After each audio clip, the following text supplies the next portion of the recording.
7 tips to avoid freezing to death. I'm freezing.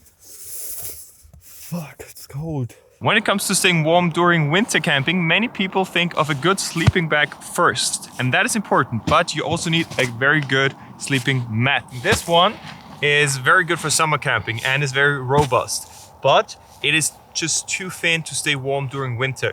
There's actually a value, the so-called R value, that tells you how warm you can stay with the mat. This one has an R value of 1.5, so it's perfect for summer, but for winter camping I always take a second one or just one with a higher R value. So this one has an R value of 4. That means it is basically a 4-season mat. So the R value can give you a rough guideline. We show you a chart here so you can take a look at different R values and under which conditions you can use which mattress. So this is a setup that I like to combine with one robust mattress, because in case this one gets damaged, you still have a little bit of protection from the ground, and in combination it's really warm and cozy. We learned that it's very important to protect yourself from the cold ground, so either buy a winter mattress with a high R value or combine two to get the same result. Up to the next tip.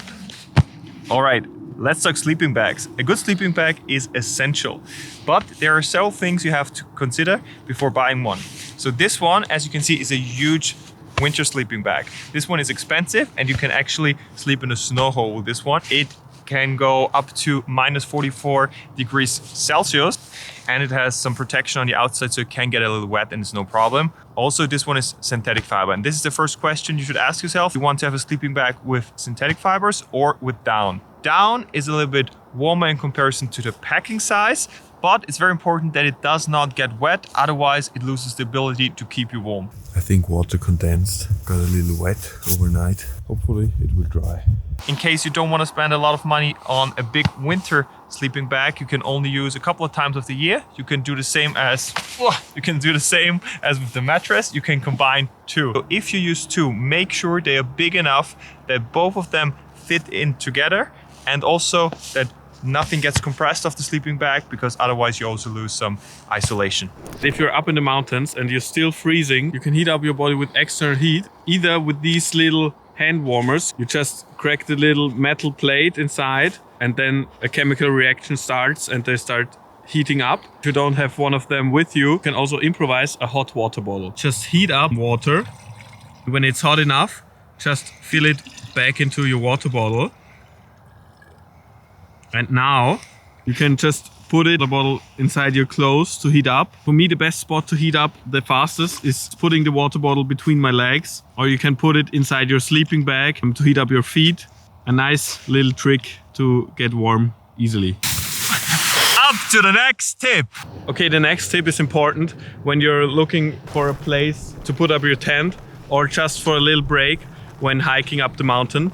You have to be aware of the wind, because there's the so-called wind chill effect. Wind chill occurs when the wind is blowing away the warm layer of air around your body. So you feel colder the windier it is. Consider that when looking for a sleeping spot to stay overnight, and even if you want to take just a little break. So in this chart, you can see how the wind affects the temperature. Just press pause for a second and have a look. All right, next tip. A modular layering system. This is a game changer. When you're hiking, you will warm up easily. I think now I have the perfect setup for hiking up, because now the sun is gone and with this one layer of merino, it's perfect. In 10 minutes you will be hot. Yeah, it's a bit too hot. But once you stop, you will also get cold very fast. Okay, I waited a little too long. I'm freezing.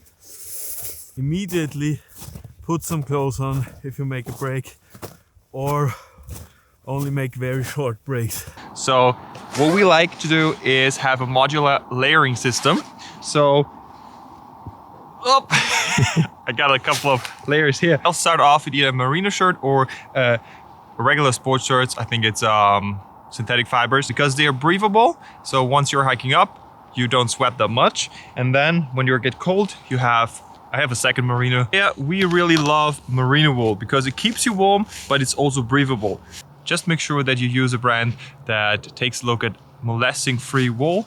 Not all brands take a look at animal welfare, so check this out before you buy merino wool. And I have a fleece, also breathable, and on top I have a down jacket.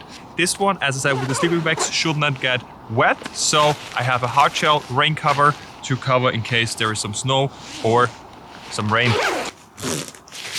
It may sound obvious, but drinking hot tea or eating a hot meal can warm you up from the inside. Because in cold temperatures, your body needs more energy to heat up and you need more calories. Wait, let me check. So always eat enough. Well. Oh, but be careful that it isn't too hot. We also experienced that after eating, when the digestion process started, we heat up a little bit more. This process, heating up after eating, has a professional name. I can't remember. We Googled it, so I will put it up right here. So eat enough, warm food and warm tea can heat you up as well. Next tip. The next tip, don't get wet, stay dry instead. Be aware to not get wet at any cost, because getting wet can cool you down. Snow up my ass. Much faster, even faster than wind. This effect is also called wet chill. It's the same effect you experience in summer when you cool you down with a wet towel, because the water uses your warmth to evaporate and takes the warmth away from you. The same is true in winter, but out in the open, under harsh conditions, it can be deadly. Always bring a layer which protects you against rain or heavy snowfall, but also a trousers that is a rain trousers or some kind of trousers that is water resistant. To protect your trousers and shoes against snow, you can wear these, I don't know how they're called, these things. Write a comment if you know how they are called. But the important thing is that you stay dry all the time. That's also why we are using water resistant hiking shoes in winter.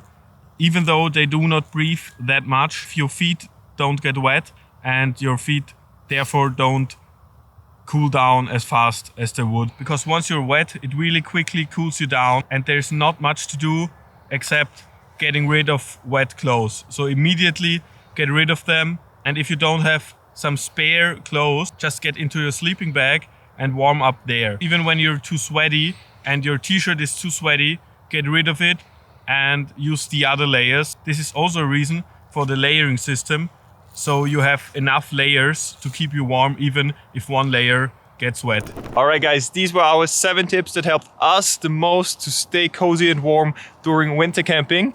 I hope you guys enjoyed it. If you have any other tips, please let us know down in the comments below. We are happy to learn new things. And yeah, anything else? Explore more. Escape ordinary, explore more.